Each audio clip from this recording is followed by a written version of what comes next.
dia teny zareko androany resaka momba ny andro farany hita be ny famanina ao baiboly resaka momba ny farandro hita be ny famantarana ao baiboly resaka momba ny farandro Jesosy rehefa nitory teto tany tory izy filazantsara fanjakan'Andriamanitra nitory izy fanasitranana nitory izy resaka zavatra maro samihafa dia anisan'ny toriny koa momba ny fiverenana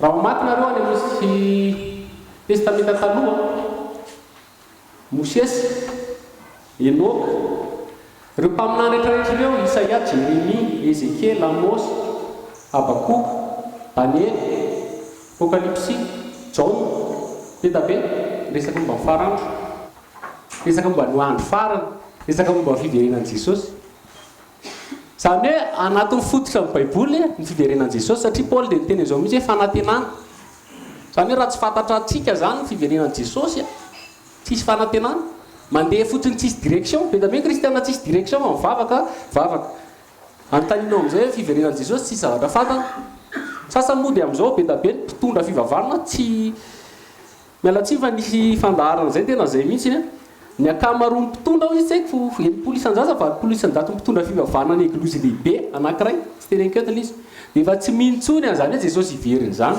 fa karazany ohatran'ny resaka anganongano fotsiny zany ny sasany moa dia teny mihitsy fa tsy misy tsoa zany Andriamanitra zany zany hoe tsika zany vanim-potoana ilay tenenina le nitoy any tamin'ny farany any hoe any am-parany any hemitra amin'ny fiamorana sasany manaiky fanahy mamitaka fanahy ny démonie plaza laingy fa Jesosy dia ho avy misy teny zao ny tenen'i Jesosy eo amin'ny Luka toko faraka amin'ny roapolo izy hoe teny zavatra be da be izy miteny mpianany faly ery aloha mpiana zany na miana azy ny tempoly ny rafitry ny tempoly io ao Jerosalema io tempoly io dia tsara be ny ao anatiny ao volamena daholo dia io tempoly io ao Andriamanitra no mitoetra teto tany tamin'izany dia faly ery mpianatry Jesosy ny teny anazy hoe tsara koa zao izy le rafitry ny tempoly dia izy ny tomba hitanao io tempoly io tsy avela isy vaty eo izy ka hijoro ratsoro zany hoe tia Jesosy tenena dia tsy hitanareo tsony fa horavana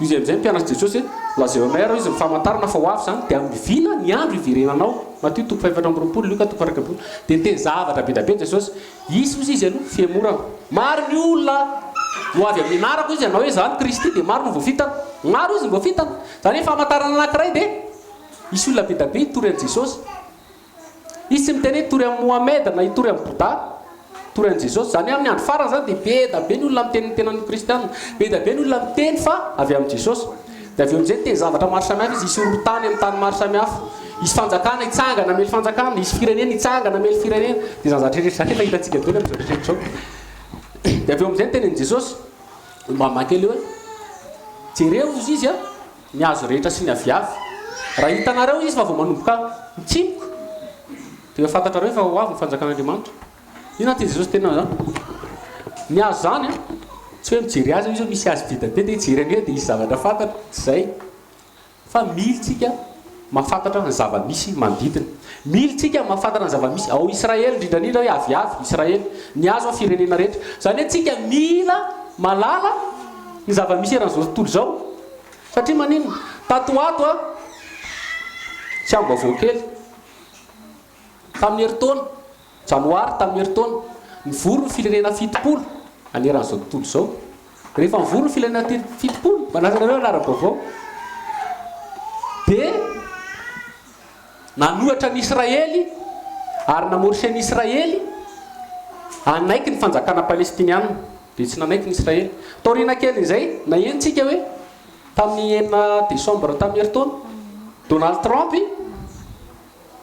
hatramin'izay mbola tsy nisy ohatran'io ary zava-baovao ny teny izy hoe zaho izy dia manaiky ampabimasy fa Jerosalema dia kapitaliny renivohitry ny Israely mitsangana daholo ny firenena rehetra eran'izao tontolo zao nanda firenena rehetra tamin'ny 1 décembre tamin'ny heritaona nivory tany amin'ny Nations Unies firenena rehetra hitsipaka ny fanapa-kevitra ny Donald Trump anda fa Israely Jerosalema tsy kapitalin'ny Israely dia nijereko ilay izy tamin'ny internet hoe satria misy vote mantsy tsika rehetra mantsy firenena rehetra eran'izao tontolo zao manana solotena maritra ao amin'ny firenena dehibe ao amin'ny firenena mpiambaka dia misy vote io dia nijereko amin'izay le vote a 2020 ny firenena rehetra eran'izao tontolo zao mandat fanapakevitra ny Donald Trump 2020 sivy nanaiky tanàna anankiray ao Afrika dia Togo nanaiky Madagasikara anisan'ny tsipaka zany hoe tsika zany tsy manaiky any Israel tsy manaiky ny Jérusalem capitale any Israel zany asa raha mba fantatrareo mpitondra firenentsika reo zany olona rehetra zany ny enjeu anatin'izany dia telo midima 35 teo a tsy nandatsa-bato maninona rehefa mitentsika Antananarivo capitale ny Madagasikara tsisy miraharaha tsy raha ino olo zany Paris capitale ny frantsay tsy zavatra efa classique zany tsy mampaninona anay fa raha vao miteny fotsiny hoe Jérusalem na raha vao miteny resaka Israely dia mitrotrotra daholo ny olona ary amin'izao tsika miteny zao any andafy any a manomboka tsy tia ny vahoaka israeliana ny olona amakany Europe nareo misy taona hoe mianova avao dia mandeha ny olona manao atao tany amin'ny synagogue ny jiosy mandeha ny olona mitsatoka ny jiosy eny an-dalambe any Gaza tsoahany zareo ny jiosy zany zavatra rehetra zany a tantara io dia miverina foana talohan'ny deuxième guerre mondiale la nisy ohatran'io mihitsy nanomboka tsy tia ny jiosy daholo ny firenena Europeanina tao faramoana nanaovana lalàna dia iny ny hafarany vonoina mihitsy ny jiosy aringana dia io zavatra iainantsika io zany a ny tantara iverina andeha ho any amin'izay tsika dia izay tiako resahana Jérusalem manino Jérusalem ny sary biby be manino Jérusalem ny tena fototra rehefa niteny Jesosy a Luka 4:20 tsy nisy tanàna mihitsy a nitononony Jesosy fa Jérusalem rery ny tanàna nitononony Jesosy tamin'ny andro farany vakizy kely ny Luka 4:20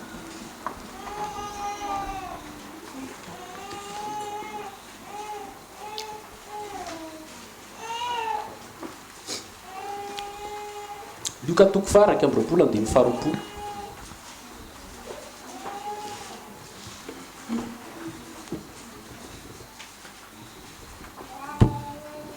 ary raha mahita ny Jerusalema voadidiny miaramila ianareo dia aoka ho fantatrareo fa efa mbiakaiky ny fandravana azy ary izay ihany Jodia amin'izany andro zany aoka nidokitra ho any tendrombohitra ary izao Jerusalema aoka nidokitra ho any ivelany ary izay any an-tsaha kosa ary izay any an-tsaha aoka hiditra aoka tsy hiditra ao an-tanàna intsony fa reo dia andro famalina mba tanteraka izay rehetra voasoratra loza mipivoka sy mitaiza kely amin'izany andro zany satria isy fahoriana lehibe eto amin'ny tany ary fahatezerana amin'ity firenena ity dia horingana amin'ny lela-tsabatra izy ka hoentina ho baby ny firenena rehetra ary Jerusalema hitsahany jetilisa mandra-patanteraka ny andro ny jetilisa dia manasa anareo anetrano mamaky tsara n'io Luka 4:20 ka hatramin'ny farany tanàna anankiray zany isan'ny teren'i Jesosy amin'ny andro farany dia Jerusalema rery dia hoy izy hoy izy raha mahita ny Jerusalema voadidiny miaramila reo dia aoka fantareo fa efa akaiky ny fandravana azy izay any Jodia zany Israely aoka andositra izy tsy ho any tendrombohitra zany hoe raha mahita zany tsika hoe Jerusalema voadidina miaramila Jerusalema zany ohatra ny Antananarivo Israely a Madagasikara Jerusalema Antananarivo dia raha mahita zany tsika hoe tsy Israely tsy Madagasikara voadidina miaramila fa Antananarivo anisy miaramila zany any farany any dia raha mahafantapantatra an'izay tsika dia aoka fantareo fa ho avy ny farany dia izay ao a Jodia ozy izy raha ataontsika eto Antananarivo zany raha ho Antananarivo zany ianao amin'izany fotoana zany ka mahita miaramila dia mitsoa tao izy Jesosy fa isy fandrianana lehibe ao isy korotana lehibe ao zany izy zany koa izy a mba tanteraka an'izay rehetra voasoratra ditantsika dia hijery an'io tsika rehefa inona daholo ireo voasoratra momba ny Jerosalema dia fa maninona moa ny Jerosalema ao amin'ny baiboly a vakizy kely Zakaria zao ny voalazan'Andriamanitra ao amin'ny Zakaria ao amin'ny andro farany Jerosalema io dia lasa problème iraisam-pirenena zany hoe problème tsy voava hatramin'izay nisiny io vahoaka ny Israelianina io a hatramin'ny nandavany an'i Jesosy hoy izy Jesosy tamin'ny jiosy nareo izy tsy ahita natsony mandra-pahafantaranareo sy tenenareo hoe isaorana izy avy amin'ny anarany tompo zany hoe mandra-pahafantarany jiosy anekeny an' Jesosy tompo sy mpamonjy Messia dia ao anatin'izay vanim-potoana zay zany isy problème foana Jerosalema io satria tsisy pe mihitsy dia any amin'ny Zakaria izy miteny izao mihitsy hoe Jerosalema izy dia ataoko vato mavesatra dia mavesatra ho amin'ny firenena rehetra ary zay firenena hibata azy izy na zay vesatra azy dia ataoko marary zany hoe tian'andriamanitra tenina an'izany dia zao raha ianao zay mitady vahaolana ho any Jerosalema, raha ianao zay mitetitetika anao hoe ampisy fiadanana any Jerosalema hitady vahaolana eto tany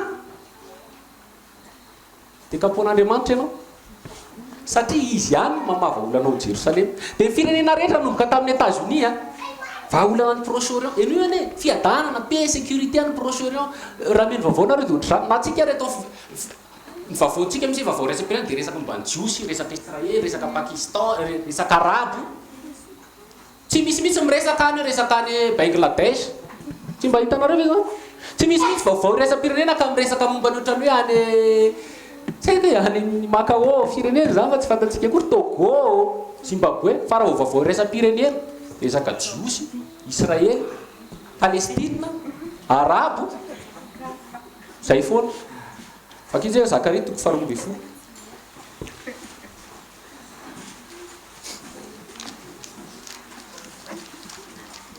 Zany hoe alohan'ny iverenan'i Jesosy dia Jerosalema io mila jerentsika akaiky inona zava-misy ao satria tsy zavatra moramora no ao fa mbola hitantsika hoe maninona moa tena sarobidy Jerosalema. Zakaria 12:10. Miteny faminaniana avy tamin'i Jehova ny amin'ny Israely. Andiny voalohany hoy Jehova, Zakaria 12:10 andiny voalohany. Hoy Jehova izay mamelatra ny lanitra sy manao ny fanorenany tany ary mamorona ny fanahin'ny olona ao anatiny. Indro izao anao any Jerosalema ho kapoaka mampiraikiraiky ho amin'ny firenena manodidina rehetra. Ary ny Joda koa hiaran'izany amin'ny anaovana fahiran'ny Jerosalema. Zao izy anao any Jerosalema ho kapoaka mampiraikiraiky, kapoaka mampiraikiraiky zany tourbissement amin'ny teny frantsay ohatrany hoe raha hoaninao zany dia mivembena ianao tsy fantatra tsony izay tokony ataonao e. Zany hoe fanapa-kevitra raisinao na zavatra ataonao momba ny Jerosalema miodikodina fotsiny fa tsisy in'iny. Dia hoy izy hoe ary ny Joda koa hiaran'izany amin'ny anaovana fahirana ny Jerosalema. Zany hoe Jerosalema io zany aorianao hitantsika moa zay rehefa avy eo atao fahirana. Fahirana zany tsy misy avela mivoaka, tsy misy avela miditra. Zay fomba fiady taloha. Babilôna taloha rehefa tovy foana ny tantara dia miverina, faminaniana dia miverina. Babilôna taloha rehefa andeha hanafika any Jerosalema anoana babomy anazy dia natao fahirana telo taona nidimy. Dia amintsika amin'ny teny zao rehefa misy firenena mafiadika sy mafiloha dia mivory ny communauté internationale dia manao an'ilay antsoina hoe blocus iraisam-pirenena. Tsy mena pétrole izy, tsy mena sakafo, tsy mena fanafody dia midy ho azy dia maty ho azy eo am-pitoerana. Zany hoe ny arina zany io Jerosalema io ohatrohatran'izay. Dia vakitsika kely ary amin'izany andro zany Jerosalema dia ataoko vato mavesatra ho amin'ny firenena rehetra. Ka aratra dia aratra izay mivesatra azy ary ho tafangana mela azy ny firenena rehetra amin'ny tany. Zany hoe amin'izany andro zany rehefa miteny an'izany ny Baiboly fa amin'inona amin'ny Isaia, Jérémie, Ezekiel, Amos, Mike, Habakuk rehetrarehetra miteny amin'izany andro zany amin'ny andro farany tenitenana. Amin'izany andro zany zany Jerosalema dia manino izy ataony mavesatra dia ho tafangana mela azy ny firenena rehetra eran'izao tontolo zao. Izy tsy miteny mihitsy hoe ny Amerikanina rehetra. Ny firenena rehetra zany Madagasikara ao anatiny. Ho avy eo Jerosalema hanafika ny Jerosalema dia handingana ny Jerosalema. Zay ny tian'Andriamanitra teneny. Dia ilay teneniko anareo teo hoe mbola 20-20 zao firenena efa mandahy. Efa kely sisy zany mbola ateny fotsiny io. Hoe zay dia mandany Israely, zay dia mandany Jerosalema fa Jerosalema dia zao. Fa aoriana kely ao akta amin'izay. Tonga dia manafika any Jerosalema. Satria isika mazao mahita ady ao Syria ao, efa misy miaramila be da be ao hitantsika rehefa avy eo. Fa maninona ny Jerosalema ny tena problème be ohatr'izany. Jerosalema io dia tsy tanàna, io tsy niova zany. Ny firenena rehetra io niova anarana daholo. Paris zao tsy Paris ny anaran'ny Paris taloha. New York zany mbola vao niforona 200 taona teo ngamba ny sisa 300 taona. Ny Angleterre zany efa niova impiry namponina efa niova daholo. Fa Jerosalema tsy niova omaly anio ary mandrakizay. Ao koa fantatsika fa anarana anankiray ny anaran'ny tanàna rehefa tonga Jesosy. Jerosalema vaovao. Sanareo? Jerosalema zany hafa mihitsy, tsisy anarana mihitsy ho tadiny eto amin'ity tany ity anarana tanàna. Hafa Jerosalema rery. Satria manino dia Andriamanitra ihany mamaly azy. Izy miteny zao hoe Jerosalema ny tany nofidiko hitoeran'ny anarako. Tenin'Andriamanitra zany. Andriamanitra zany tsy nifidy Antananarivo zany. Abetrany mantsy misy miteny dia Madagasikara vao fitokana misy vao fiditsika firenena niavaka ho tahina aorianao tsika ny anjaka eto amin'ny Baiboly zany. Jerosalema ny tany no fidin'Andriamanitra mitramin'ny anarako. Ary le Jerosalema rehefa tena diniana dia misy an'ilay antsoina hoe Mont Moria. Io Mont Moria io eo no misy any Mont du Temple antsika amin'ity zao, misy moské eo, moskéana Silamo. Teo amin'ny toerana ihany nefa ne nisy ny tempoly Jerosalema tamin'ny fotoan'andro fa nindringan'ny Romanina. Dia eo amin'io tena misy problème indrindra raisam-pirenena. Amin'izao misy dia sady tsisy tompony, ary raisam-pirenena zany le Mont du Temple sady tsy any Jiosy tsy any Palestine. Fa lasain'ny zareo amin'le hoe tany tsisy tompony. Dia efa zarazarany zareo moa izy amin'izao. Vakitsy kely eo amin'ny tantara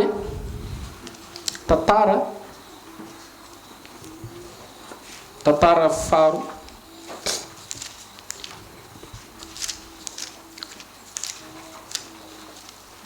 Tantara faharoa. Rehefa miresaka Jerosalema antsika ara-panahy be ny Jerosalema. Satana mantsy raha vao zavazavatra an'Andriamanitra tsy rara iny zany Antananarivo zany, New York, Paris. Satria tsy ao Andriamanitra no mipetraka raha vao eto tany. Tsy ao koa no anjaka Jesosy rehefa hiveriny eto tany. Fa ao Jerosalema, hitantsika moa zay rehefa avy eo. Dia izy koa tia azo an'io satria Satana te ho takan'Andriamanitra. Zay ny tanjony. Tsy sarobidy afa-tsy no aminazy. Tantara faharoa toko fahaenina. Andininy fahaenina. Tantara faharoa toko fahaenina andininy fahaenina.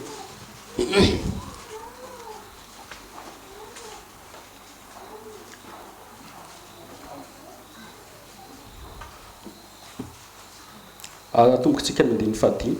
Tantara faharoa toko fahaenina andininy fahadimy. Hatramin'ny andro nitondraky ny oloko nivoaka avy tany Egypte dia tsy mbola nisy tanàna novidiko tamin'ny Israely, tamin'ny firenen'ny Israely rehetra nanaovana trano mba hitoeran'ny anarako. Ary tsy misy olona novidiko mpanapaka ny Israely oloko fa nifidy an'i Jerosalema aho hitoeran'ny anarako. Zany hoe Andriamanitra te mitsy zany no nifidy an'i Jerosalema hitoeran'ny anarako. Dia raha mamaky antsika eo amin'ny toko fahatelo amby telopolo amin'io ihany, telo amby telopolo.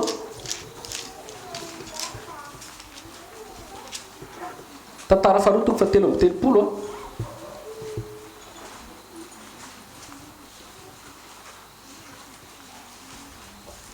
Tantara faharoa toko fahatelo amby telopolo andininy fahaefatra.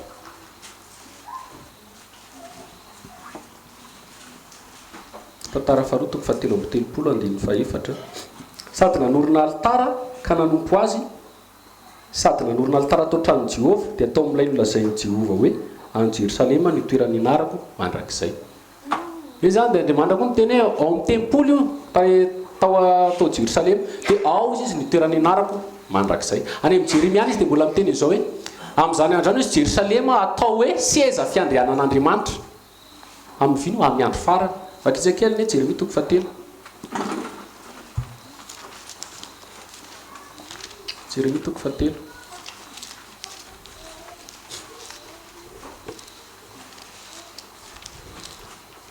Jeremia toko fahatelo.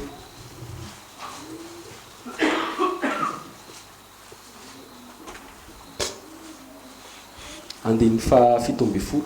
Jeremia toko fahatelo andininy fahafito amby folo. Jeremia toko fahatelo andininy fahafito amby folo.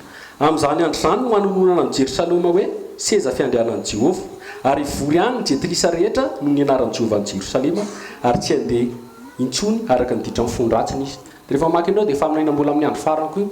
Izy amin'izany andro any izy Jerosalema dia antsoina hoe seza fiandrianan'Andriamanitra. Dia ivory izy ny jetilisa rehetra no ny anaran'i Jehovah izy ao Jerosalema. Amin'izao tsika miteny zao ary finoana rehetra ireo manana ny fomba fiantsoana anazy hoe pelerinage moa. Ny Silamo zao rehefa mivory dia makany Lamaiky. Zany hoe samy mbola manao ny ataony. Tsika eto sasany makany Karamalaza, sasany makany samy manana ny fomba fataony. Fa io miteny mitsy ny jetilisa rehetra dia ho any Jerosalema. Any hoe tsika rehetra zany any arina any firenena rehetra eran'izao tontolo izao tsy maintsy makany Jerosalema. Ary voasoratra zany amin'ny fetin'ny tabernakla mbola ho avy amin'izay tsika rehefa avy eo. Zany hoe Jerosalema ao zany Andriamanitra nitoetra. Jerosalema ny capitale rehefa tonga ny antsoina hoe millénium. Renivohitra. Raha mamaky tsika ao amin'ny Zakaria, Zakaria toko fahaefatra ambin'ny folo. Zakaria toko fahaefatra ambin'ny folo.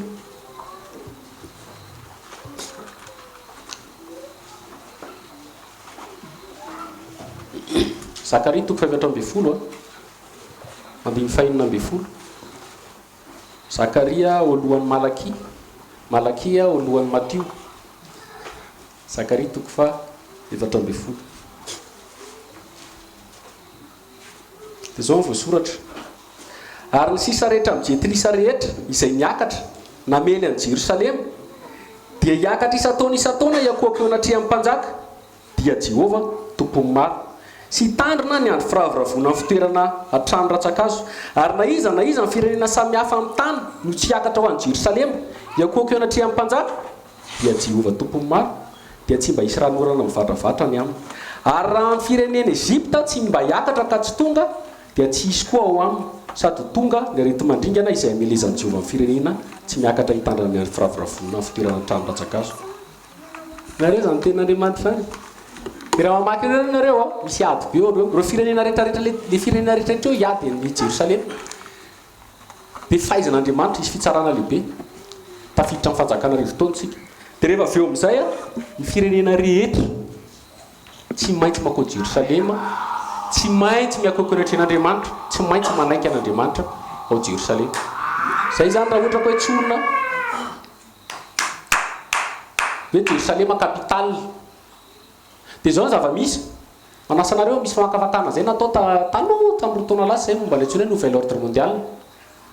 Satria ty tany ity dia amin'ny andro farany voasoratra isy fanjakana anankiray tafatambara daholo ny firenena rehetra dia anjakan'ny olona anankiray tsoina antikristy. Dia misy olona maromaro efa mpivoy an'izay foana sy manao mba hatongavan'izay dia nanontaniana izy Zakatalia zay olona manaka taobe any an-dafy any zany. Dia nanontaniana izy izy hoe izy le mpanao gazety taminy nataniny teo zany neviny izy hoe ny tany rehetra izy mila mitambatra anankiray dia ny tany rehetra mila manana fitondram-panjakana anankiray dia anjakan'ny olona anankiray loatra zany le nresany. Izy le mpanao gazety taminy dia mila renivohitra anie zany. Dia izany renivohitra tianareo izy hoe Jerosalema. Zany hoe Satana koa zany mitady an'i Jerosalema. Zany hoe rehefa ho avy ny antikristy zay moa tonga tenin'Andriamanitra ho avy ao amin'ny tempolo izy hanao ny tenin'Andriamanitra ho ao Jerosalema. Akitsika kely zay ao amin'ny hitanareo ilay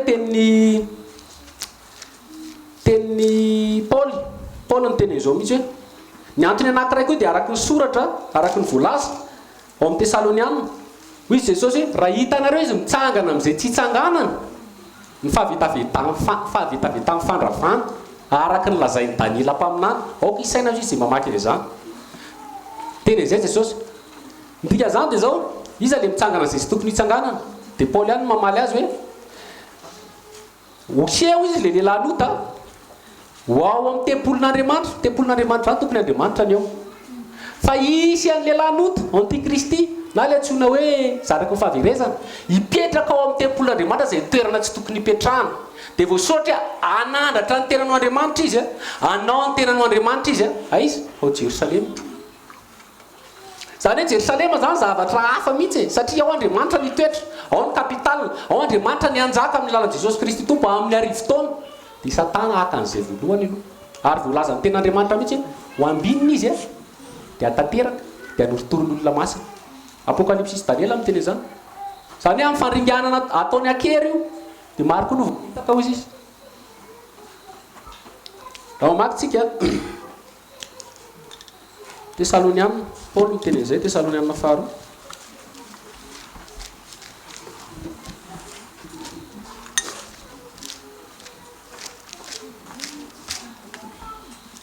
Tesalonianina faharoa toko faharoa.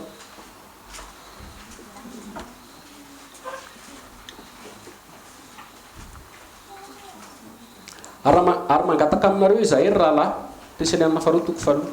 Ary mangataka aminareo izahay rahalahy ny amin'ny fiavian'i Jesosy Kristy tompontsika sy ny hanangonana antsika eo aminy. Hoe Jean Paul dia efa miteny mihitsy aloha hoe ny amin'ny fiavian'i Jesosy Kristy tompontsika sy ny hanangonana antsika eo aminy. Zany hoe tiany Jesosy tenena amin'ny farany amin'ny enlèvement amin'ny fiverenan'i Jesosy. Eo Jean Paul dia efa miteny mihitsy hoe amin'ny andro fiverenan'i Jesosy mba tsy halako etsiketsehana amin'ny saina, amin'ny fampitahorana, na amin'ny fanahy, na amin'ny teny, na amin'ny epistily izay toa avy aminay milaza fa efa mendosaty ny andron'ny tompo. Teny mihitsy Paul zany hoe rehefa ho avy Jesosy izy aza malaky etsiketsehana nareo na amin'ny teny, any misy olona mitory ho avy Jesosy dia mety hafa ny zavatra teneny, na amin'ny fanahy, na amin'ny fanambarana, na amin'ny teny ohatran'ny tomarina, atria be da be no mitora fiverenan'i jesosy amin'izao a samy hafa be daholo koa ilay izy sy amin'ny anangonana antsika teo aminy dia teneny amin'izay aza mety ho fitany olona kory ianareo satria tamin'izany zany efa nisy ny teny hoe efa miandony andro ny tompo raha miteny ny andro ny tompo io baiboly dia amin'ny testamenta taloha io andro Jehova andro anankiray io hitongavan'Andriamanitra eto amin'ity tany ity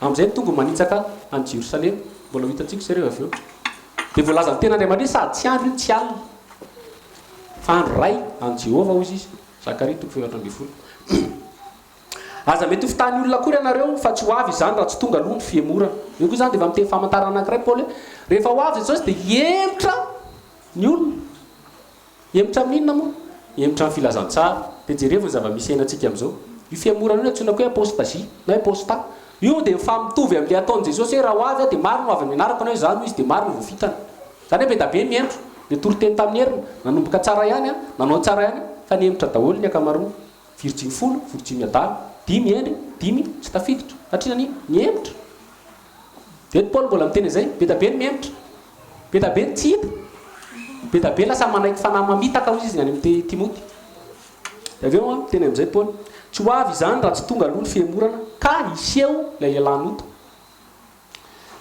zany hoe iseho no antikristy io dia renareo zava-misy a ny firenena rehetra eran'izao tontolo izao efa manomboka le fiemorana tiako tenenina manaiky ny antsoina hoe lalàny antikristy zay nga maratsoro tsy haiko reo taranakarenao rinakely reo tsy haiko tsony zavatra iainany zareo fa amintsika am'tezao zao homosexuel zany efa klasika zany hoe fa tsy mahamenatra tsony taloha zany tena mahamenatra be fa zao efa zatra mijery amin'ny télé ny olona na amin'ny clip na amin'ny dessin animé dia raha vao misy ianao raha vao ianao indray no mitory ny resaka hoe homosexuel any andafy dia ianao miditra ponja zay ilay antsoina hoe emitra satria manino satria tsy maintsy tovitovy amin'ny antikristy daholo ny olona eo zany hoe manana toetra ohatran'ny antikristy anaiky azy satria ianao raha vao tsy mitovy aminy a dia tsy anaiky azy enjehana fa mba ndraisan'ny olona ny antikristy dia ny olona rehetra io a anana fomba fijery oatra azy fisainana oatra azy anaiky ny zavatra ekeny dia avy eo miteny amin'izay Paoly hoe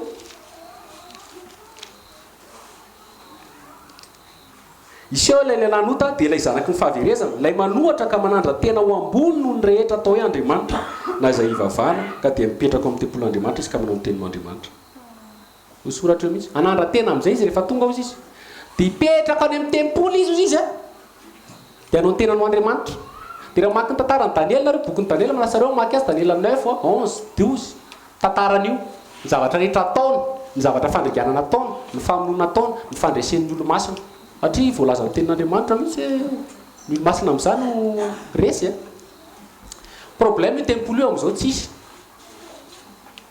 raha makany Israely nareo a ringana ny tempoly tsisy tsony fa rindrina sisany ao antsoina hoe mur de lamentation na tonga an'izay dia zao nareo efa minanina ny tenen'i Jesosy teo iny hoe raha ohatra izy nareo ka mahita miaramila voadidy miaramila Jerusalema dia vakaiky ny andro andringanana azy ny faminanina miverina foana zao ny zava-nisy ny koa ny jiosy rehefa nandahany Kristy nandahany Mesia dia nanao voadiny izy zareo ny aniana hoe aoka izy ny rano manaisy ny taranaka mandrakizay tonga amin'izay nikapoka nataon'Andriamanitra 70 taona tateorina ny koa ny jiosy tonga ny Romanina tamin'ny antsoina hoe général Titus dia rehefa tonga izy a dia natao fairany jiosy dia naringa ny jiosy ray manontolo maty daholo ny akamaroany dia nitsoaka ny sasany dia nanomboka teo a tsy hisy firenena jiosy tsony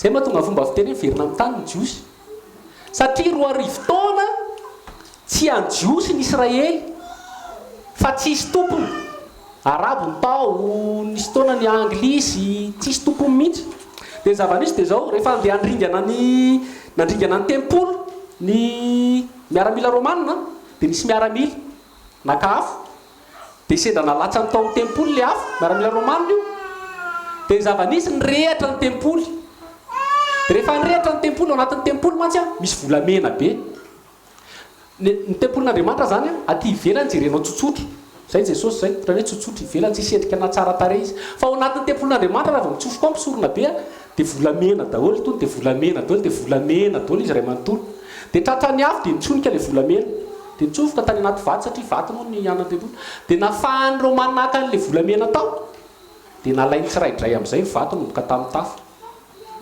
dia zay mahatonga ny tenin' Jesosy hoe tsy misy vato tavela ntsony teo mandraky ity ny androany. nalainy zareo volamena dia ringana tsisy firenena Jiosy ntsony.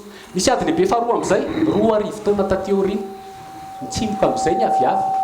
Nda Jesosy rehefa mitsimoka ny aviavy dia no fantareo fa ho avy izy verina tamin'ny tany ny Jiosy 1948.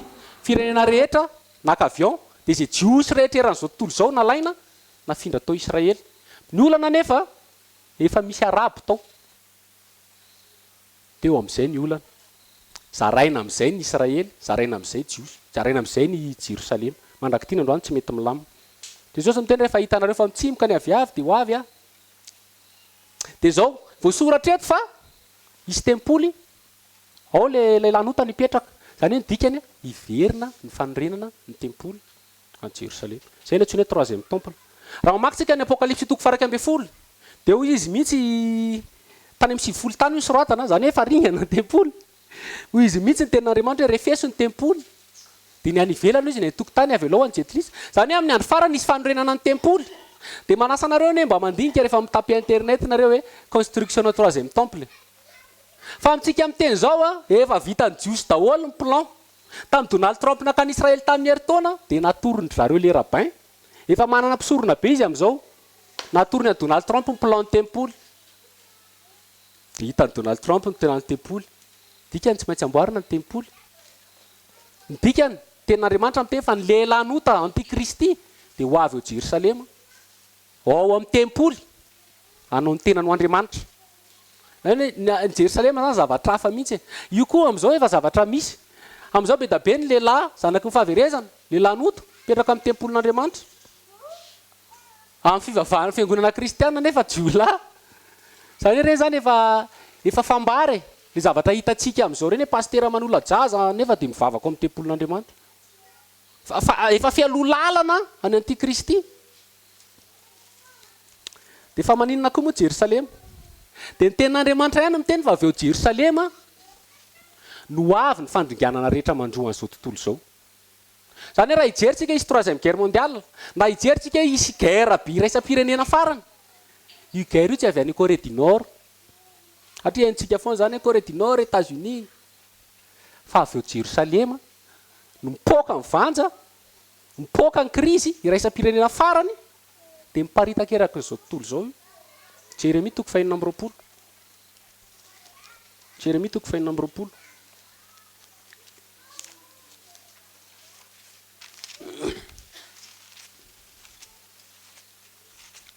Dia tato atsika mahay Jerosalema foana. Dia mila mafatapatatsika hoe efa akaiky zany. Efa ho avy ny korotana. Jérémie 4:26. Andininy fa 5:20. Jérémie 4:5. Andininy fa 5:20. Jérémie 25 azafady 25 andininy fa 5:20.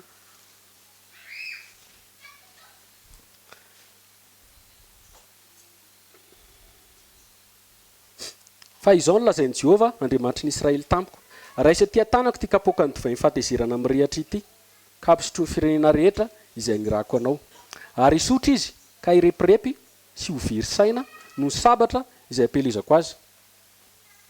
Dia niraisiko ny kapoaka teny an-tanan'i Jehova ka nampisotroko ny firenena rehetra izay nanirahan'i Jehova dia Jerosalema sy ny tanànan'i Joda sy ny mpanjakany ary ny mpanapaka mba hanao azy ho tany lao sy figagana sy zavatra misy mampitsitritsitry ary ho fanozonana tahaka amin'izao anio izao. Ary Farao mpanjakan'i Egypte sy ny mpanompony sy ny mpanapaka mba amin'ny vahoaka rehetra, ny olona samy hafa firenena rehetra sy ny mpanjaka rehetra amin'ny tany Oza sy ny mpanjakany rehetra amin'ny tany Filistina sy ny Akselona sy Gaza sy Ekrona ary ny sisany Asdod ary Edom sy Moab ary ny tany taranaka Amona, ny mpanjaka rehetra ny Tiro, ny mpanjaka rehetra any Sidona ary ny mpanjaka ny Nosy any andafiny ranomasina ary Dedana sy Tema sy Boza ary izay rehetra voaety sisim-bolo ary ny mpanjaka rehetra any Arabia sy ny mpanjaka rehetra amin'ny firenena maro samihafa izay monina ny efitra ary ny mpanjaka rehetra ny Zimri sy ny mpanjaka rehetra ny Elama ary ny mpanjaka rehetra ny Medi ary ny mpanjaka rehetra ny Varatra na ny lavitra na ny akaiky na iza ary ny fanjakana rehetra amin'izao tontolo izao izay ty ambony tany ary ny mpanjaka ny Sisaka koa dia isotro manaraka azy. io mitantara resaka mpanjaka be da be de nyteny misy na izy na izy izy mpanjaka rehetrarehetra raha zao tontolo zao zany hoe na Madagasikara ao anatiny reo nosy rehetra any lavitra ozy izy raiso izy tika apoky fa aminan'iny zany de miteny izy eo hoe isy sabatra amelezako azy sabatra raha miteny sabatra amin'ny baiboly de guerre ady zanareo zany isy ady ozy izy a de zay fa aminan'iny azo ny Jeremia de ampisotroy voalohany izy Jerosalema de avy eo firenena rehetra Egypte zany a arabo satria ny dadany Ismaël raha manaraka an-tantara hoe mamany de Egyptianina ny arabo a Egypte mifandray reo Jordanie Liban Irak Perse Arabie Saoudite reo rehetrarehetra manodidina Israël reo nyteneny teo Filistine na Oza Gaza de avy eo zany miparitaka ôl izy de avy eo miparitaka any firenena rehetrarehetra ny ady de raha mamaky an'io ihany nareo a de zao voalaza andiny faharoa valo amby roapolo hoe ary raha tsy mety mandray ny kapoaka eny an-tananao hosotrony izy de ataovy aminy zao nylazaiva Jehova tompo tsy maintsy misotro ianareo fa indro amin'ny tanàna izay efa niantsona ianarako aza no nanomboako ny fahatongavan'ny loza ka ho afaka va ianareo tsy maintsy mihinana ianareo fa hiantso sabatra ao amelezana mponina rehetra amin'ny tany hoy Jehova tompony maro ao Jerosalema izy ny atomboako azy hiantso guerre hiantso ady a amelezako ny olona rehetra eto ambonin'ny tany de raha mamaky ny faminanina ihany tsika de andriny faraka amin'ny telopolo zao voalaza hoe miatra amin'ny farany tany ny fikorakorana fa Jehova manana ady amin'ny firenena mifandatra amin'ny nofo rehetra izy zany hoe isisy guerre zany isisy ady avy eo Jerosalema nipoirana zay le zava-misy zay mahatonga ny hoe enentsika foana tataotra resaka Jerosalema ary vao maika iapiro ina moa zava-misy Jesosy ny teny zao hoe ny firenena rehetra hozy izy a ho avy eo Jerosalema zany ozy izy a mba tanteraka an'izay rehetra voasoratra de jerentsika inona le voasoratra momba an'izay de raha mamaky tsika Ezekiel na mamaky tsika Zakaria toko faefatra amby folo Zakaria toko faefatra amby folo tonga de mazava be mihitsy ny fiverenan'i Jesosy eny amin'ny raon'ny lanitra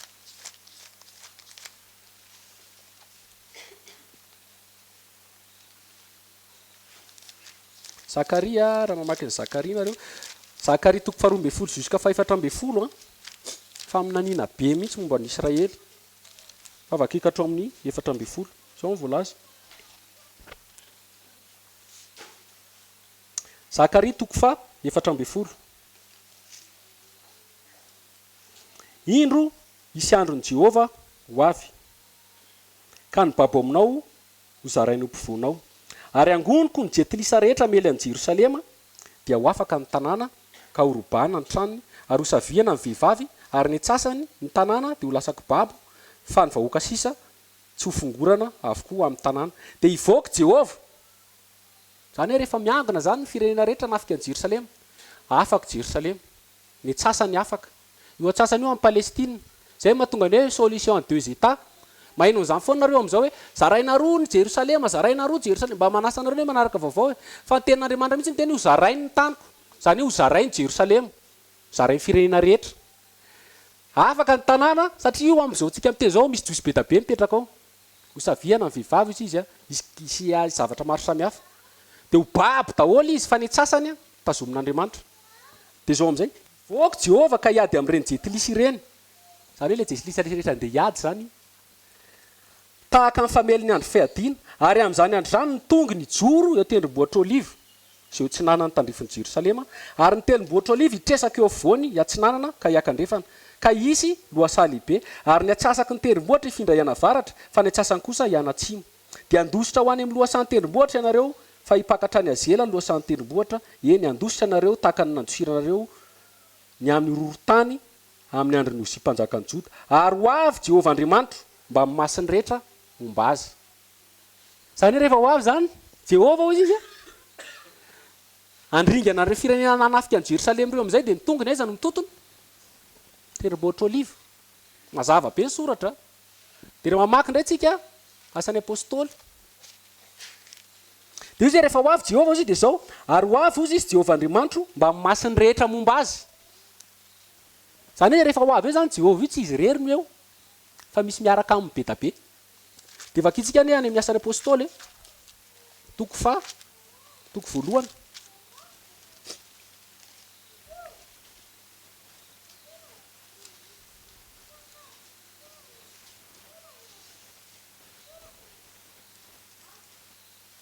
andiny fasivy asan'ny apôstôly voalohany dia sy ary rehefa nilaza izany Jesosy dia nakarina izy raha mbola nijery izy ireo ary nisy raona nitondra azy ka tsy hita masina intsony izy ary raha mbola nandinika ny lanitra izy ireo tamin'ny nandehanan'i Jesosy indro nisy roalahy teo andilany ny akanjoakanjo fontsy izay nanao hoe ry rahalahy Galiliana nahoana no mijanona eto mijery ny lanitra ianareo iny Jesosy izay nampakarina ny ala taminareo ho any an-danitra iny dia mbola ho avy tahaka ny nahitanareo azy miakatra ho any an-danitra ary izy ireo niverina tany Jerosalema rehefa avy teo amin'ny tendrombohitra atao hoe Oliva izay akaikin'ny Jerosalema zany hoe Jesosy niakatra teo tany an-danitra taiza teo tendrombohitra Oliva dia rehefa iveriny Jesosy iny Jesosy izay niakatra teo tendrombohitra Oliva iny iverina indray eo tendrombohitra Oliva tahaka ny nahitanareo azy any hoe Jesosy io le hoe Jehovah ho avy dia mitongony amin'izany fotoana izay tompony tendrombohitra Oliva dia raha mamaky an'io nareo avakinareo any an-trano ny apokalipsy 7:20 ny fiverenan'i Jesosy any amin'ny raon'ny lanitra amin'ny maha Jesosy azy amin'izay le nahatonga ny jaonina ny kohaka satria mahery be eo izy ny tsara ny firenena rehetra amin'izay fotoana izay dia raha vakitsika kely any dia raha mamaky kotsika any amin'ny Tesalonianina toko voalohany andiny fahatelo Tesalonianina toko voalohany andiny fahatelo Tesalonianina voalohany toko fahatelo andiny fahatelo jereko aloha Tesalonianina voalohany Tesalonianina voalohany toko fahatelo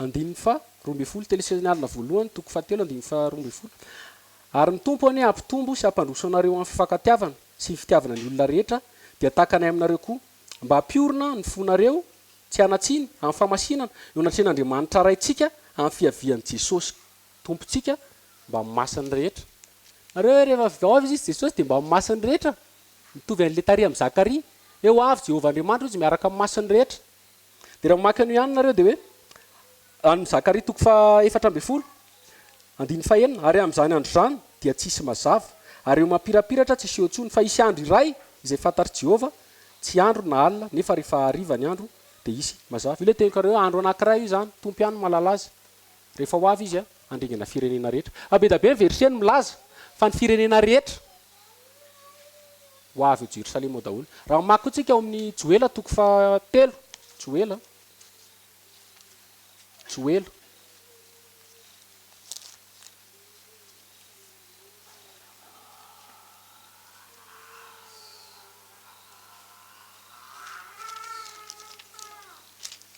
Joela toko fa 4 Joela toko fa 4 dia vakiko fa indro amin'ireo andro ireo sy amin'izany fotoana izany raha podiko ny Joda sy Jerosalema avy amin'ny fahababony dia angoniko ny jetilisa rehetra ka hoentiko midina ao amin'ny lohasan'i Josafata ary ao no fandarako aminy noho ny Israely oloko sy lovako izay naheliny tany amin'ny jetilisa ary nizarazarainy ny taniko angoko izy ny jetilisa rehetra dia hoentiko izy ao amin'ny lohasan'i Josafata io lohasan'i Josafata io io akaiky ny tondrombohitra Oliva dia eo akaiky ny lohasan'i Josafata io misy toerana anankiray ntsony hoe Armagedon fa anakaiky ireo zany Armagedon aloha malalaka be lemaka be mihitsy ombitafika 200 millions zany hoe firenena rehetra io raha hoentinao amin'ny Armagedon dia lany tsara mihitsy milahatra io dia avy eo mandrosondroso amin'ny Armagedon ianao dia tonga amin'ny hoe lohasan'i Josafata io dia tonga eo lolokely io amin'izay dia tendrombohitra Oliva eo pita ny fanatrika eo ny tempolin'Andriamanitra dia izy ny tompo eo amin'ny lohasan'i Josafata mihitsy ny fandarako azy dia raha maksika ny apokalipsy toko fa 9:10 dia zao ny voasoratra ritrainao izy ny on'ny Eufrata dia rehefa ritra ny on'ny Eufrata dia tonga amin'ny mpanjaka maro hoentiny devoly zay mihitsy le voasoratra ho eo amin'ny lemaka ntsony hoe Armagedon zay mahatonga le ntsony hoe guerre-ny Armagedon zay mahatonga ny film dia ny Armagedon moa rehefa mitsika dia lasa ohatrany hoe farandro fa ny dika ny loasa io ohatrany hoe be tsy mitatatra eto amintsika fa ny Israely malalaka be fa eo zany ny ady amin'ny andro farany eo Andriamanitra ny fandatra amin'ny nofo rehetra akizay kely anie apokalipsy toko fa 9:10 apokalipsy toko fa 9:10 andiny fa 9:10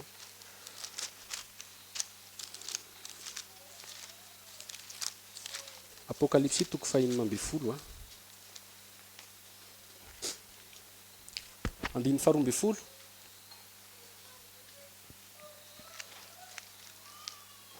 Apokalypsy toko fa enambe folo andiny faharoambe. Ary nyfahena napidina ny tao andoviany tamin'ny Eufrate olo lehibe, ary ritra ny ranony anamboarana ny lalana ireo mpanjaka avy amin'ny fiposahan'ny masoandro. Ary nahita aho fa indreo fa namaloto telo tahaka ny sahona avy amin'ny vavan'ilay dragona sy tamin'ny vavan'ilay bibidia ary tamin'ny vavan'ny mpaminany sandoka, fa fanany demonia ireo ka manao famantarana sady makany mpanjaka an'izao tontolo izao mba hanangona azy amin'ny adin'ilay andro lehibe n'Andriamanitra tsy to. Indro avy tahaka mpangalatra sambatra izay miambina ka miaro ny fitafiana, fa andreo mandeha mitanjaka izy ka hita ny famenarana. Ary nangonina ho any amin'ny tany tsona amin'ny teny Hebreo hoe Armagedona ireny. Zany ina tian'Andriamanitra teny. Io Eufrate io raha mandinika an'io tsika vao nomboka tamin'ny Genesis dia efa nisy hoe on'ny Eufrate. Maka anareo voaka tao Sanedena izy dia misy ony efatra: Pisona, Eufrata, Oza, monga mandraisa Pigsa tsy tadidiko.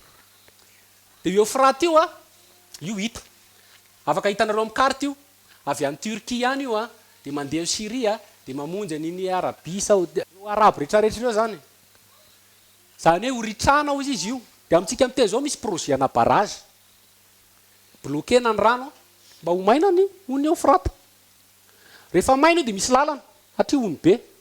Dia ho avy amin'izay mpanjaka avy any antsinanana, ireo Arabo rehetrarehetra io. Hatrany antsinanana zany koa Chine, Sinoa, hatria farany antsinanana dia Chine. Chine zany tsy tian'ny Israela rehefa miteny izany reny fahanana reny. Dia io angon'ireo izy dia hoe izy eo amin'ny tanàna antsoina hoe lemaka Armagedon. Dia raha mamaky indray tsika aloha kely eo misy an'ilay tsofana ny trompetra fahaenina. Dia hitanareo koa mahatonga an'ilay ady zany dia vola. Zay ngamba. Satria fanany demonia ireo izy ho any amin'ny mpanjaka an'izao tontolo izao. Zay mahatonga ny hoe ny arena aloha tsy atokana ny olona madifo. Zay mahatonga ny Satana miteny hoe izay omeko azy ihany raha mandohalika tanatrehako anao dia omeko anareo daholo ny fanjakana rehetrarehetra io. Zany hoe mpanjaka, oka koa fantatsika izay, tsy ataoko lalàna. Mety hoe vitsy dia vitsy dia vitsy ny manana an'i Jesosy. Fa ny akamaroany fanjakana rehetra eto an'izao tontolo izao dia hoy Jesosy hoe fanjakako tsy an'izao tontolo izao. Fa raha an'izao tontolo izao ny fanjakako dia niady mitanomboka. Zany hoe fanjakana rehetrarehetra io dia io le ny fanany demonia io andeha makany fanjakana izao tontolo izao anomana azy miady. Dia raha mamaky sika ny amin'ny Joela ihany izy Andriamanitra hoe mifoazy nareo jetilisa. Amboaro ny fitaovam-piadianareo. Amboaro izy ovay ozy izy ny angadinareo ataovy sabatra. Zany hoe raha ianao zany nambola nandany vola be tamin'ny fambolena dia atao fitaovam-piadiana amin'izay. Manao amin'izay nao arme nucléaire. Dia raha ataontsika rehefa mandinika misy antsoina hoe budget militaire. Ny budget militaire iraisam-pirenena amintsika amin'teny izao miakatra be. Alohan'ny olona tsy misakafo ny vahoaka fa alohan'ny manao bomba. Satria manino? Jesosy miteny hoe amboaro fitaovam-piadiana. Mifoazy nareo jetilisa anafika. Hoentiko nareo izy ao amin'ny taniko dia ao ny fandarako aminareo, ao ny tsarako anareo. Akitsy kely izay Joely. Za zao vao neny vaovao tamin'ny tamin'ny RFI. Dia Qatar, Arabia Saoudita andeha hividy fitaovana missile tsy haiko balistique zany tsy dia makatafa. Vola be io. Amintsika amin'teny zao ny Russiane manana missile atomika atsondro zareo hoe Satan 2. Bomba ray io alatsaky indray-pandeha tonga dia ringana ny Frantsa ray manontolo. Zany hoe raha latsaky eto Antananarivo zany io tsy hita daholo tsika ray manontolo. Dia mirehare mihitsy ry Vladimir Poutine hoe tsy misy bomba tahaka an'io. Raha zao tontolo izao. Fa io tsy voafehanao. Matetika mantsy ireny missile ireny misy le atsondrareo hoe interception. Zany hoe raha alefanao ny bomba dia misy bouclier ao Israel zao ohatra zany. Dia vao heny fotsiny le bomba ilatsaka eo amin'ny tany dia misy missile mitifitra. Tsika zany efa mivoatra be. Tadio ny tenin'ny Daniel. Any parany any dia hitombo ny fahalalana. Maro izy ny azoto andinika. Zany hoe amin'ny andro farany zany ny fahalalana hitombo be. Taloha ny olona tsy navita nandeha fa tsy briky dia soavaly. Anareo 9 taona ohatr'izay foana. Fomba fiady mbola resaka filesy sabatra. Fa nanomboka tamin'ny révolution française le antsoina hoe cercle de lumière. Nanomboka roborobro be l'industrie. 100 taona tsika dia efa mahavita bomba mandringana tanàna ray manontolo. Satria manino? Manomana miaramila iady Andriamanitra. Hitsara ny firenena. Ary io nucléaire.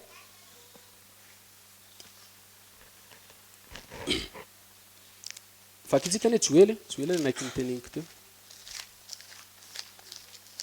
koredinao zao tsy manaiky mihitsy za tsy maintsy manao bomba nucléaire tsy maintsy manao bomba nucléaire satria zay rehefa aminan'iny e mila manao fitaovam-piadiana ny firenena rehetra hoentiny miady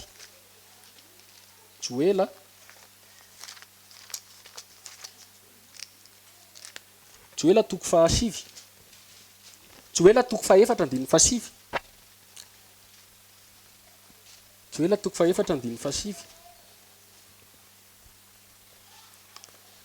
antsoa ihany amin'ny jetelisy izany miantsoa anao ady masina fo azo ny lehilahy mahery aoka androso mpiady rehetra ka hiakatra miantsoa izy ady masina hainareo ny dikany ady masina zany amin'ny teny arabo te jihadiste de andrianitra amin'ny teny hoe teneny mihitsy any amin'ny jetelisy anao jihadiste de tatoatsika mahay foana terroriste manao viveriny ainy mapoka sonareo zavareva voasoratra ato io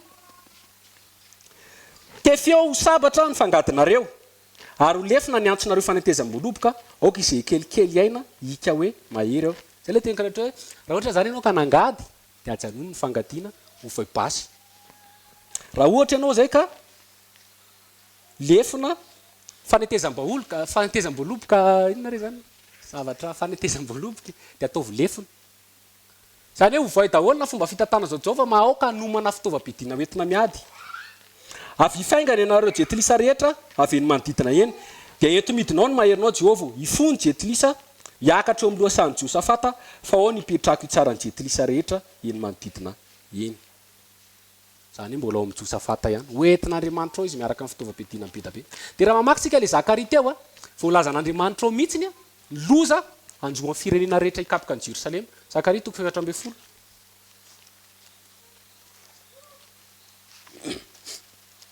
Zakaria 7:10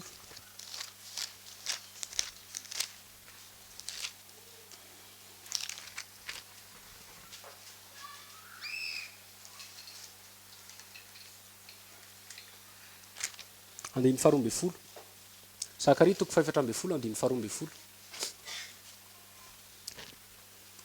ary izao ny arety mandringana amelezana an Jehova ny firenena rehetra izay anafika an Jerosalema ataony mialevina eo mpitsangana ny nofiny ary ialevina eo amin'ny toerany masony ary ny lelany koa ilevina eo ambavany ary amin'izany andro zany dia isy fahafinaritana lehibe avy amin'ny Jehova eo aminy ary ifampihazo tanana izy sady samy anainga ny tanana ifamely ary ny Joda koa amely an Jerosalema ary ivoriana ny arena firenena manodidina rehetra dia ny volamena sy ny volafotsy ary ny fitafiana betsaka ary toy izany koa ny arety mandringana amely ny soavaly sy ny apondry sy ny rameva sy ny biriky sy ny biby fiopiny rehetra izay eo amin'ny retobiny ireny eny takan'izany arety mandringana izany ihany ny aretina mahazo azo izy dia ny masonao io mitsangana ianao dia levona dia ny lelanao io mitsangana ianao dia levona zay ny voasoratra zao ny zava-nisy ava-misy misy taona nijery documentaire ny deuxième guerre mondiale rehefa nijery documentaire ny deuxième guerre mondiale tamin'izay vao nisy bomba atomika nilatsaka voalohany indrindra teo tany 5 alina ny ray maty eo ny eo zay ny maty teo ny eo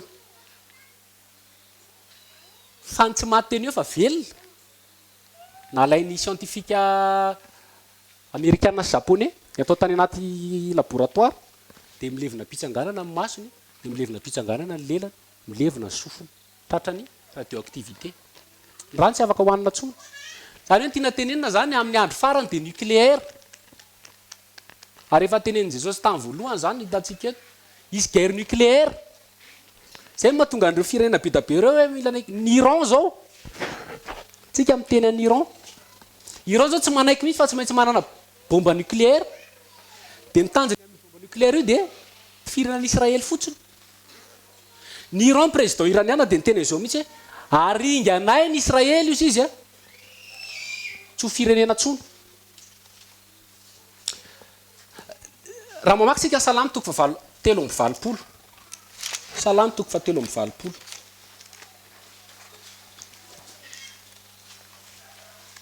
Salamy 3:20 fa voatoninao mihitsy anie ny firenena tsy tian'ny Israely dia Ezekiel 38 koa mbola miteny voalazan'zareo tsara eo daholo Salama 3:20 Andriamanitra aza mangina aza mikombom-bava ianao ary aza mamitsaka Andriamanitra fa indro mitabataba amin'ny fahavalinao ary izay makalanao dia manandratra ny lohany ny olonao no iakony amin'ny hafetsena ary miara-misaina amely izay voafinao izy zany hoe ny fahavalin'Andriamanitra izy mikonkononany ny vahoakan'Israely hoe olonao io anaovany hafetsena ohatran'ilay teneniko teo hoe rehefa mivory zareo tamin'ny heritaona tsy natsoa ny Israely fa mivorivory ihany fotsiny any Paris firenena fitopolo dia tonga dia zao ny ataontsika amin'ny Israely tsy maintsy manaiky izy fa atsangana ny firenena palestiniana Jerosalema Est ho an'ny Palestine ianao tsy atsona akory nefa hitsaranao le olona satria izay le izy hoe ny olonao ikony amin'ny hafetsena miara-misaina izy amelin'izay voafinao izy raha mamaky nareo amin'ny Salamy toko faharoa dia hoe mpanjaka ny tany izy miaraka mitambatra hanohatra ny Jehova sy ny Mesiany zany hoe ireo filoha ireo rehetrarehetra ireo zay ny tanjon'ireo zay mahatonga ny apokalipsy ny mpanjaka ny tany dia mindrika eo amin'ny bibidio izy ny taka ny bibidia izy ny aresy azy satria manino nanome ny seza fiandianany any Satana izy any apokalipsy daholo zany zay ny mahatonga tsy zava-baovao raha mahentsika zany hoe contre ny Israely contre ny Jerosalema amin'ny firenena rehetra prophétie biblique zany tsy zava-baovao dia zao voalaza ihany vaky kely eo ambany eo andiny faefatra Salamy 83 hoy izy avia ka andeha ho fongorintsika tsy ho firenena izy ary mba tsy ho tsarovana tsony ny anaran'ny Israely zany hoe ny tanjon'ireo olona dia aringana mihitsy ny Israely tadiny ataony Hitler zany dia miteny mihitsy raha mbola misy fofopofon'ny Israelianina izy atao amin'ny tany dia tsy mandroso ny firenena fa tsy maintsy aringana daholo dia jereo zavatra nataony Israely ny Hitler mbola efito 20 taona teo ngamby zany zavatra mbola voavetivety zavatra tsy napozin'ny firenena rehetra hoe isy firenena anankiray hitsangana andringana foko anankiray amin'ny fahabibiana mahatsiravo satria manino Satana ny ao ambadika Satana ao ambadika vahoakan'Andriamanitra io ara-nofo fizika zay koa ny tokony fantatsika ny Israely zany tsy avadika an'Andriamanitra tsy avelan'Andriamanitra mandrakizay be da be mantsy ny finoana tateoriana tamin'ny alalana fiangonana katolika na mpianatra fa tsika indray ny Israely vaovao tsy baiboly zany tsika tsy Israely zany Israely dia Israely foana ara-nofo fizika io mbola fofoitin'Andriamanitra fa tsika ara-panahy fiangonana samy hafa mihitsy ireo rehefa any aparany any dia voasoratry ny ten'Andriamanitra amin'ny Zakaria toko 12 hoe ho avy Jehova ary hamonjy ny Israely rehetra rehefa misy ale fandringanana be zany ny Israely mantsy matoko tena be amin'ny soavaly baiboly miteny izany hoe amin'ny soavaly miriary izy amin'ny soavaly amin'ny heriny amin'ny sabatra zany hoe ny Israely amintsika miteny zao hoe nitafika mahery indrindra dia nitafika Israeliana anisany nisy taona nisy antsoina hoe guerre de 6 jours guerre de 6 jours ao anatin'ny eninandro 1967 zay nisy eo eninandro nandripahany Israely ny fahavalony eninandro montsy dia tonga saina be tamin'izany ny Amerikanina sy ny Rosianina tamin'izany mbola ady mangatsika hoe fa ahoana dia zay natonga ny Israely mahery matanjaka fa zao Andriamanitra nefa ny tena niaro azy satria taoriana kely izay nalainy mpanao gazety misy général siriana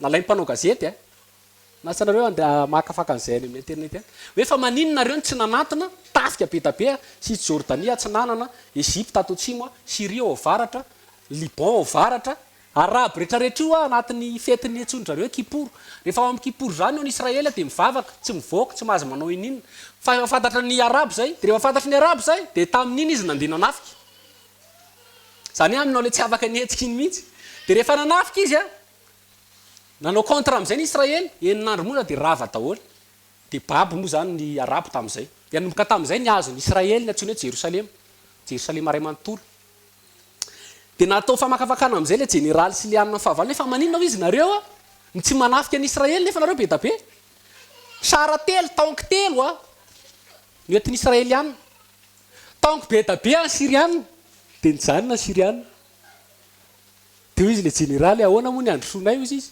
fa mahita olona fotsifotsy be da be zay izy sy tanana manoatra an'izao zany hoe Jerosalema raha vao mikasikasika ny Israely zany dia mbola ny tompo mamonjy an'io foana dia ohatr'izay koa zavatra ho avy fa oriana kely eo ny Israely tsy maintsy araka ny tena teo ho lavo dia rehefa ao anatin'ny fahaterena amin'izay izy iantson'i Jesosy dia raha mamaky tsika Zakaria toko 12 hibebaka ny Israely ray manontolo anaiky an'i Jesosy amin'izay ny Israely ray manontolo voasoratra zany zay mahatonga ny Paoly miteny any amin'ny Romana toko 12 aza manao ny tenanareo endro izy izy a fa mandra-pafeno ny isan'ny jetilisa ao izy izy rehefa feno ny isan'ny jetilisa zany Andriamanitra malala hoe iza ny tafiditra farany ho avy amin'izay Andriamanitra ho izy hanafaka ny Israely rehetra dia ho vonjena daholo ny Israely ray manontolo vakitsika izay a Romanina toko fa 1:10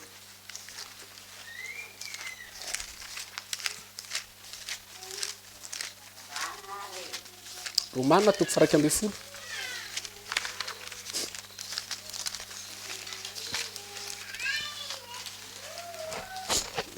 Romanina toko fa 1:10 andininy fa 5:20 Romanina toko fa 1:10 andininy fa 5:20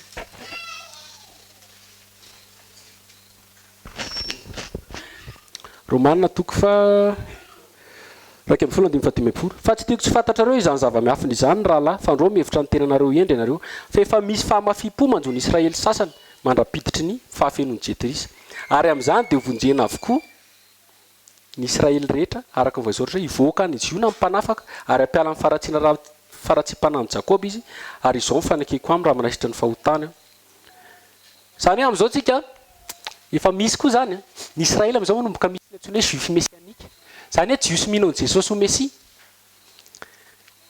fa misy amin'ny fotoana anankiray izy izy Paoly rehefa feno ny jetilisa voaka amin'izay Andriamanitra dia monjy ny Israely ray manontolo dia raha mamaky tsika ny Zakaria toko fa 12 dia izao ny voasoratra Zakaria toko fa 12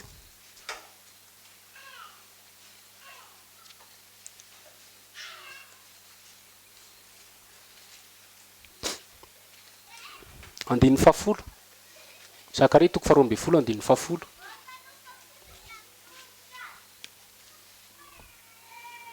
ary hitako amin'ny taranaka Davida sy mimponina ny Jerosalema ny fanahin'ny fahasoavana sy ny fifonana ka hijery ahy izay nilefonina izy ary isaona azy toy ny fisaonana zanaka lahy tokana izy sady alahelo azy tahaka ny fahalelovan'ny lamatoany ary amin'izany andro dia isaonana lehibe any Jerosalema toy ny fisaonana ataony Hadad-rimona eo amin'ny lohasamby Megiddo ary isaona amin'ny tsy tokatokana ny tany isaky ny fianakaviana avy ny fianakavian'i Davida mitokana ny vadin'ireo mitokana ny fianakaviana Tana mitokana vadin'ireo mitokana ny fianakavian'i Taranaka-Levy mitokana ary ny vadin'ireo mitokana fianakavian'i Simea mitokana ary ny vadin'ireo mitokana ny fianakaviana sisa rehetra mitokana isam-pianakaviany ary ny vadin'ireo mitokana zay le izy hoe amin'izany androany izy dia andatsahako fanahy fahasoavana fonana dia hijery aniza izy izy jery ahy zay naninona izy izy le foniny izy dia amin'izay fotoana zay izy isaona hitomany alahelo hoe zahay moka dia navita an'izany zay ke moka dia navita an'izany dia hitomany daholo izy ny firenena rehetra ao Israely amin'izay fotoana zay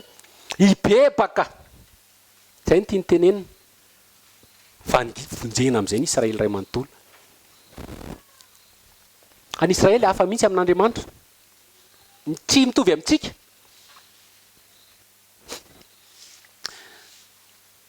io koa voalazan'ny Jeremia hoe aveza koa le izy no tenen'ny Jeremia koa moa hoe hipotra avy any varatra ao izy ny lozanjoan'ny tany rehetra fakitsy kely hoe Jeremia toko voalohany Jeremia toko voalohany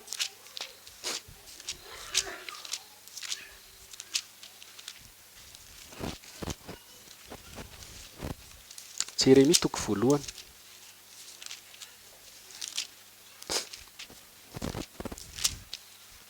Jeremia toko voalohany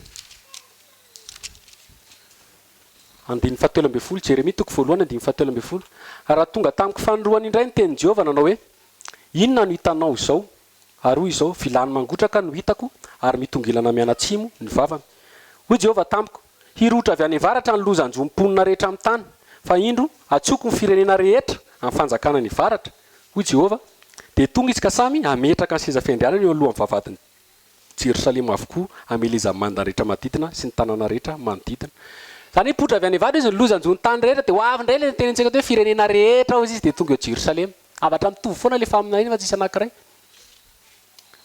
avy any zao dininareo tsara ne ny guerre rehetra eran'izao tontolo izao nipirany aloha tsy mba nisy mihitsy avy tia atsimo tsy remarquenareo tsisy mihitsy hoe Afrika niady tamin'ny Afrique du Sud dia lasa ady raisam-pirenena fa avy any amin'ny hémisphère nord Eropa avaratra daholo zany Russia avaratra daholo zany ireo foana satria izy ny baiboly tsy maintsy avy any avaratra zany avaratra ny Israely io avaratra ny Jerosalema ao amin'ny Ezekela toko fahavalo amby telopolo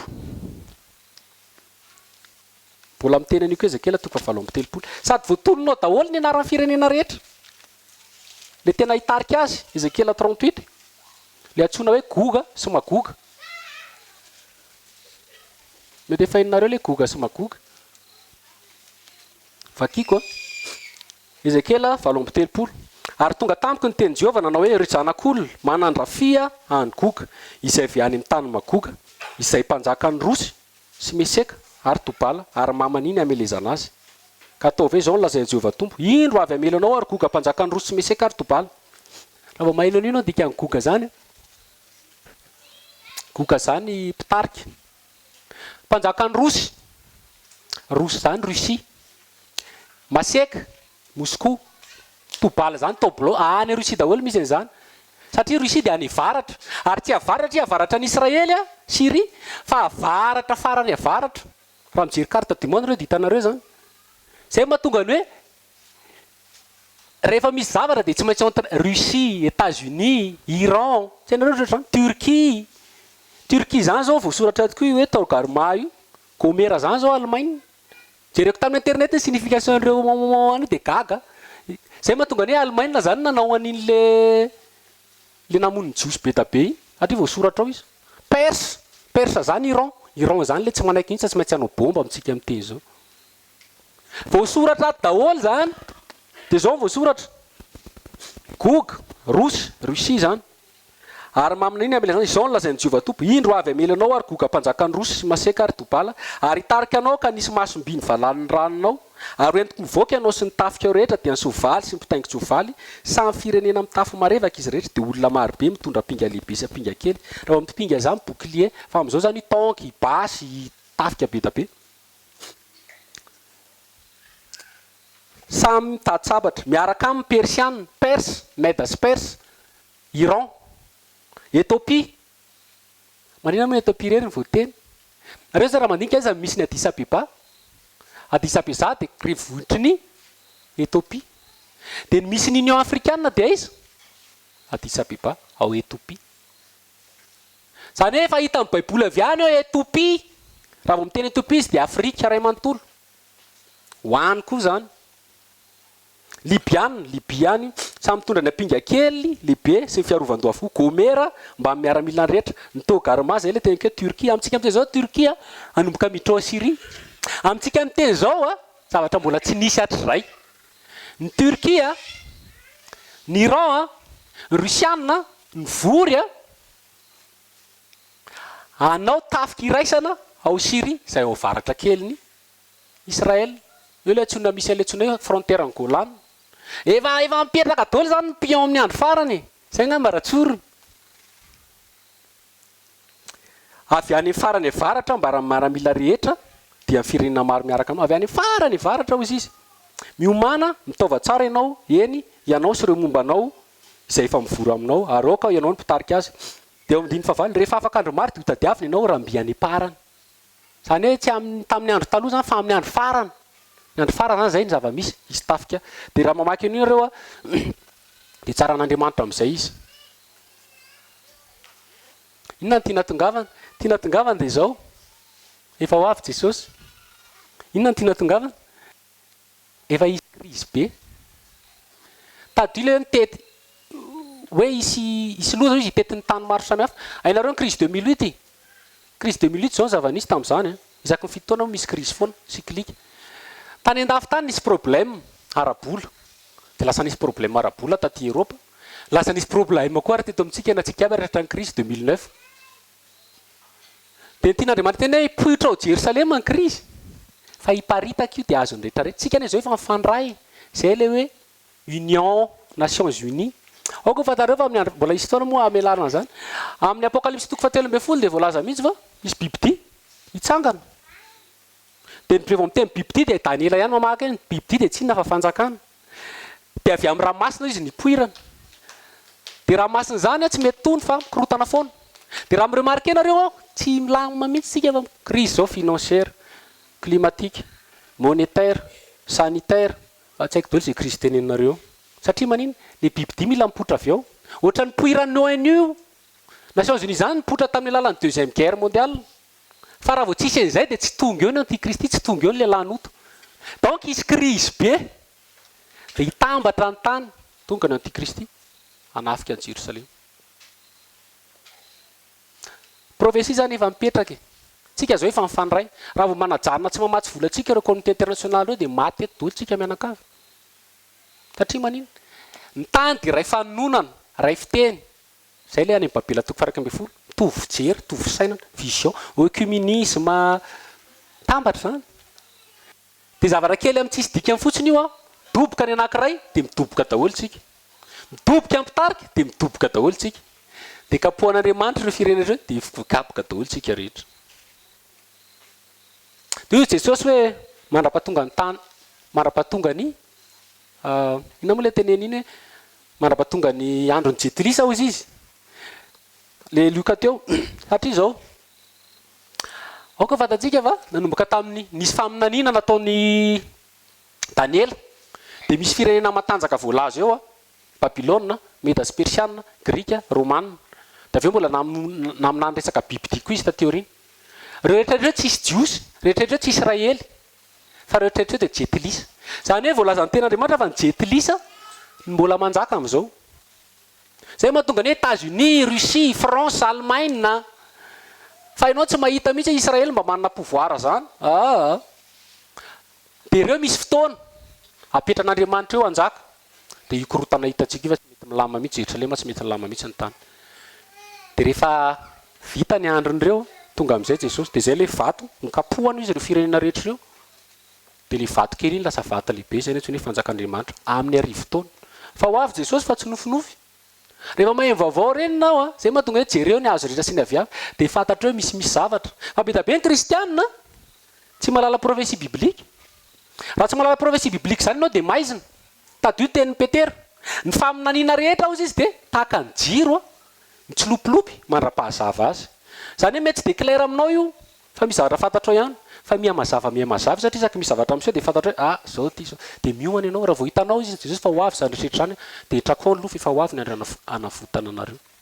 Tiako tenena zany dia ho avy Jesosy. Tiako tenena zany dia aza matoritory tsika. Satria ny tany be fahotana, tany mpanota dia Andriamanitra mitsara foana rehefa misy miakatra be ny fahotana. Jesosy rehefa ho avy tsy hoe androsy be hivavaka ny olona. Misy mitory an'izany mantsy. Za zao taloha tany fiangonan-dehibe dia zany. Zany nitorian'le data amin'izany nino hoe any aparany any lasa mpiandry daholo izy ny olona rehetra. Any aparany any hivavaka daholo ny olona rehetra. Dia mamaky baiboly ato zany hitako ato. Fa any aparany any ny olona ho tia tena, mpandoka tena, tsy manosy rainy, tsy misaotra, tsy manado izay masina. Any aparany any izy Jesosy raha ho avy ao izy moa hita finoty ambony tany va izy. Ohatran'ny Sodoma sy Gomora izy ohatran'ny safidrano. Rehefa nisy fitsarana dia nisy fahotana be teo aloha teo. Rehefa tonga ny safidrano dia nanota be ny olona. Genesis toko 1. Ohatr'izany koa lota. Zany hoe rehefa ho avy Jesosy dia jery fotsiny zavatra hainantsika. Lalàna rehetrarehetra amin'izao efa lalàna tokana ho an'ny olona le homosexuel ekena. Amin'izao zay efa legalisena koa ny fifohana rongony. Tsy haiko nefa fantarareo zany any États-Unis. Zany hoe azo atao no mifoka rongony amin'izao tsika miteny zao. Sy nareo be da be. Resaka pédophilie, be da be reny misy lalàna koa any Nations Unies. Resaka zavatra tsy araka ny sitrapon'Andriamanitra satria manino ho avy ny tompo. Miazakazaka be mifaratsiny. Dia manasa antsika zany hiomana. Zavatra atao ihany fa ny fanantenana ny fiverenan'i Jesosy tsy adino. Zavatra atao ihany fa masina tena tsy adino. Any apokalipsy dia faran'ny apokalipsy an'izao. Zay masina ao ka masina ihany izy. Zay mpanota ao ka hanota ihany izy. Zany ianao zany raha masina dia mila tokony mihamasina. Zay le tena hoe mihamazava ianao fa tsy mihamaizina ohatran'ilay tamin'ny heriny. Le amin'izao zany misy mihamasina dia mihamaizina indray rehefa aveo. Fa rehefa masina ianao dia mihamasina. Dia izy mihitsy ny Paoly hoe olona manao ahoana izy moa nareo no asa hijoro amin'ny fiverenan'i Jesosy. Manafaingana an'izany. Satria misy masina olona mandray aloha ho avy Jesosy tiako be fiverenan'i Jesosy. Dia izy ny Paoly hoe sao dia tsy fantatrareo. Fa rehefa ho avy anie Jesosy le vonona amin'ny afo daholo io rehetrarehetra io sao dia averinao fa moramora izy zany fiverenan'i Jesosy zany ko olona manao ahoana moa ianao io miteny hoe aloha ho avy Jesosy afaingananao zany zavatra any. Petera izy miteny izany. Zany hoe fantatsika tsy mora Jesosy rehefa ho avy izany teneniko anareo tsy dadanao. atsika koa maty ndray Jesosy ataontsika ohatran'ny copain tsy haiko hoe de ohatran'ireny le nonorsitra reny mignon fa Jesosy zany lazaiko anao zany fa ny any an-danitra rehetra any ny seza fendrianany ataony ambany ny any an-danitra rehetra any miondrika ny anjely ara serafima manana elatra anankely taony ohatr'izao saromany ny tenany izy fa tsy fatatsika loatra le Jesosy de ataontsika ohatran'ny fitaovana kely ohatran'le mafatifaty kely fa Jesosy tonga eto zany lazaiko anao fitsarana no ataony eto ary amin'ny mampitsara zany tsisy sentiment le manisy taona nytoren'izay rehefa marinana ihany ary io voasoratra mihitsy le tamin'ny Zakaria teo hoe rehefa tonga izy amin'izany andro zany de anjaka amin'ny tehim-by voasoratra zany amin'ny Isaia voasoratra zany amin'ny Apokalipsy 12 anjaka izy de amin'ny tehim-by zany hoe rehefa tonga millénium tsy fahasoavana koa fa anjaka amin'ny tehim-by inona le tehim-by raha misy firenena izy ka tsy hiakatra ekoko amin'ny Jehovah voasoratra teo zany de ny aretina rehetra nataoko reny izy andringana azy sy ny ranorana tsy latsaka amin'ny tanina zany hoe juste zany fitsarana koa ny anjakany eto amin'ny rivotaona hitan'ny firenena rehetra fa firenena rehetra moa de hianatra ao Jerosalema voasoratra zany Amosa Mika 4 Isaia 4 zany milaza ny daholo hoe hoavy firenena rehetra ny jetrisa rehetra de hianatra ny tenin'Andriamanitra ao Jerosalema ao amin'ny Jehovah ao amin'ny Jesosy rehefa hoavy izy amin'izany ka ny tompo de efa hoavy de mimantsika de nio ny baiboly vakio ny baiboly de nio ny manodidina fa efa tsy ho ela tsony zany tsy haiko indray inona ny surprise iseho géopolitique amin'ity taona 2018